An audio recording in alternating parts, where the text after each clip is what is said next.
Hello guys, you're welcome to Simply Suolo, a faith and lifestyle channel where we talk about the scripture in a very simple way and we make it as practical as possible.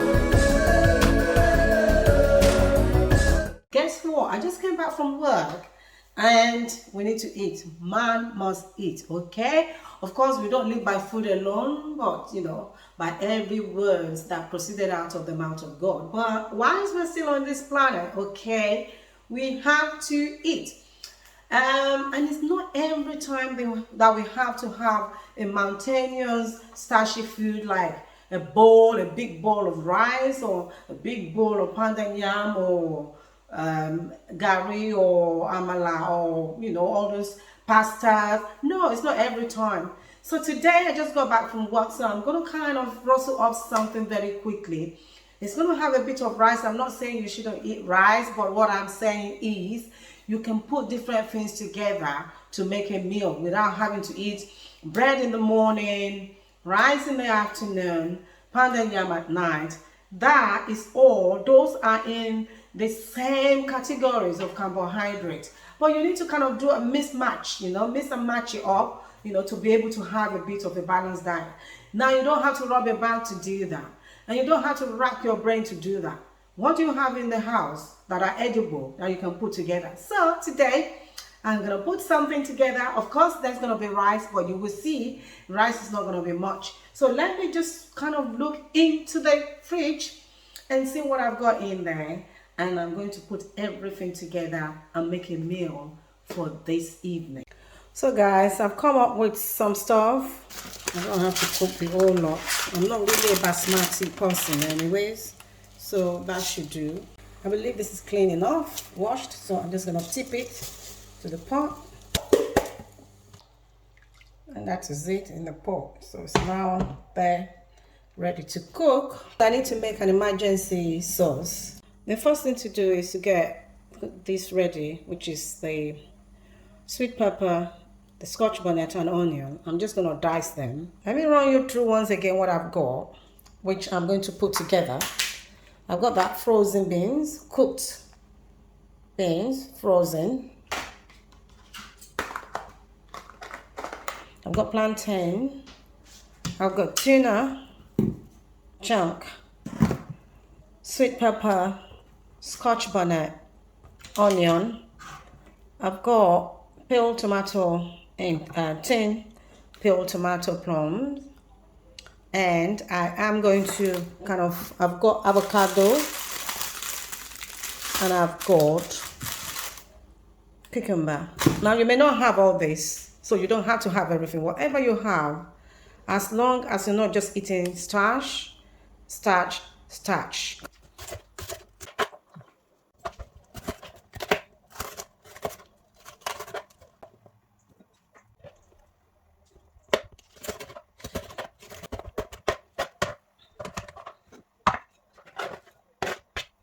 So the rice is almost ready, and I'm just going to add a little bit of salt to taste. So it doesn't take long for rice to be cooked. Okay, just a little bit. So now that that is ready, it's time for me to get my saucepan out. I'm going to use this oil for cooking. It's called Carotino Helvia oil for cooking. It's really light. It's got natural antioxidants, vitamin E, provitamin A, omega-3 and 6, and it's got a bit of red palm fruits and rapeseed oil. It's very mild and light, guys. Look, you see. So that is what I'm going to use to prepare my sauce. So let's just put a little bit in the pan, and I'm going to put this plum tomato in the oil, and because it's hot, it's going to splash. This is what the chopped tomatoes look like. I'm going to put the scotch bonnet because scotch bonnet is quite spicy, and I'm going to put the onion, but I will leave, see, scotch bonnet and onion, most of the onions. I will leave a bit, you know, towards the end, but make sure that the scotch bonnet is there. Scotch bonnet is spicy, and if you don't cook it properly, guys, you might not be able to eat the food. The rice is ready, guys. I'm going to show you the rice. Let me just show you the rice. Would you believe that small amount of rice came out like this? So guys, while the sauce is getting ready, cooking, I'm going to just kind of open this up and get them ready. Oh my goodness, it smells delicious, but there's no salt in it yet. So I'm just going to put a little bit of salt. Okay. Because we don't want it to taste bland, do we now? I can smell the onions. And that is absolutely, believe you me, there is more than enough pepper in there. So that one scotch bonnet is just more than enough. Yeah, I just heard you say, but there's no meat. Yes, you're right, Ashley. There's no meat. So I've decided for meat lovers, those who need to have chunky beef or fish in their sauce, in their stew, in their, you know, on their rice, I've decided, okay, let's put a bit of cane prawn. So it's almost done, and therefore I'm going to add, because you really don't want to overcook your sweet pepper, I'm going to pour the remaining onions and the sweet pepper in there. Yeah. I'm also going to add the tuna. This is the time to add our tuna fish, tuna chunk. Okay. Just because you're not cooking proper stew doesn't mean that your sauce should be bland.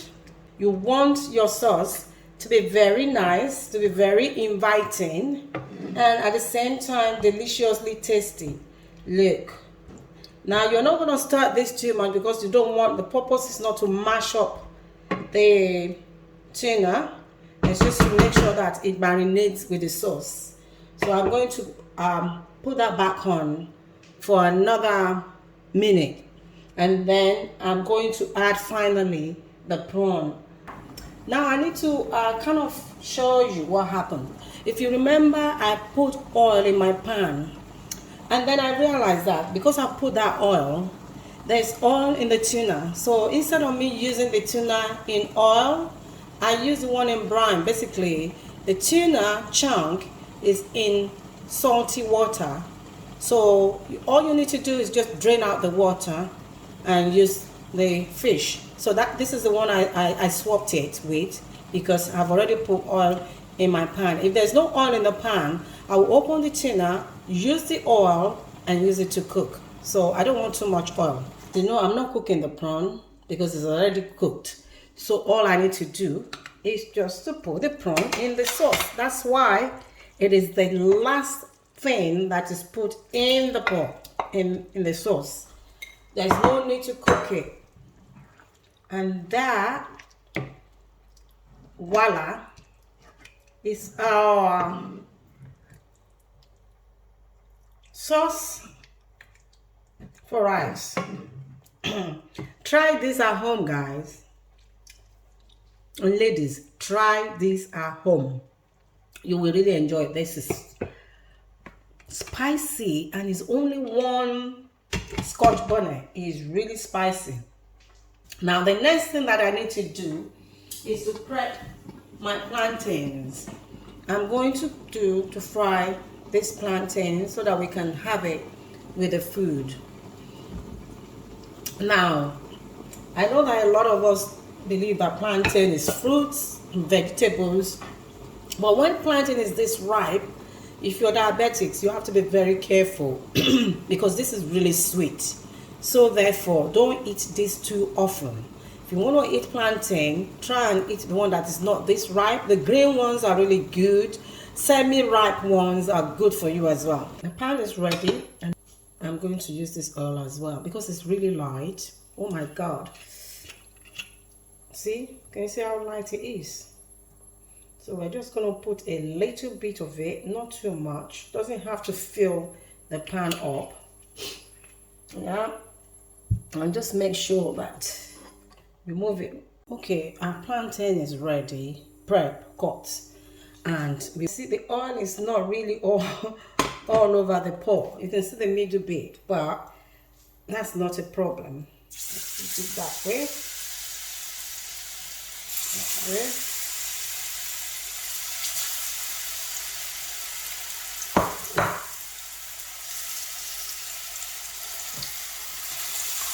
I'm going to move it so that it will look like the oil is plenty. It's not.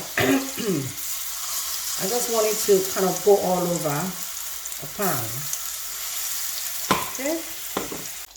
So guys, whilst the plantain is frying, I'm going to, you can see that this is not much.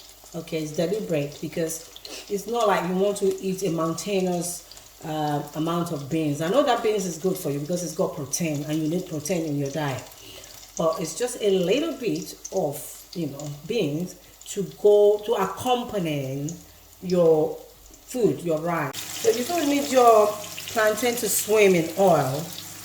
Guys, the plantain is fried. Look at the color, beautiful, nicely done up. It's just looking yummy and ready to be eaten. And guess what? It's not drenched in oil. It's not soaked in oil. And look at the pan.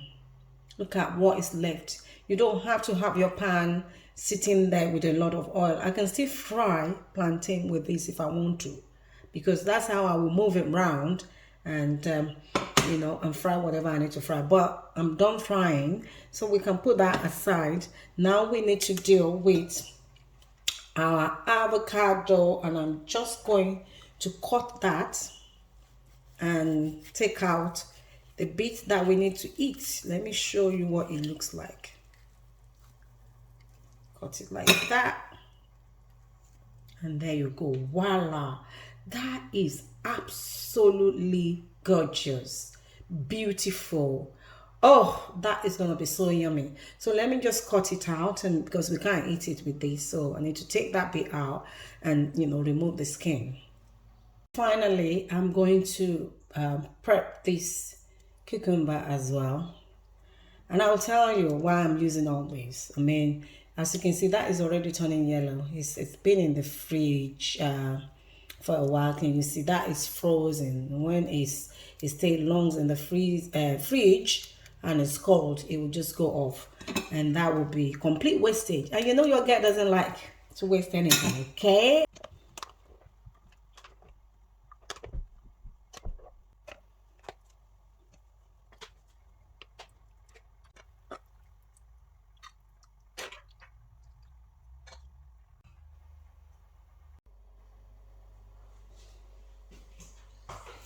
So guys, thanks for watching, and if you like what you've seen so far, kindly subscribe to my channel, share my video, leave me a comment what you want to see next, and I assure you that I will try as much as possible to prepare it for you. Let's just taste this food first. Whoops.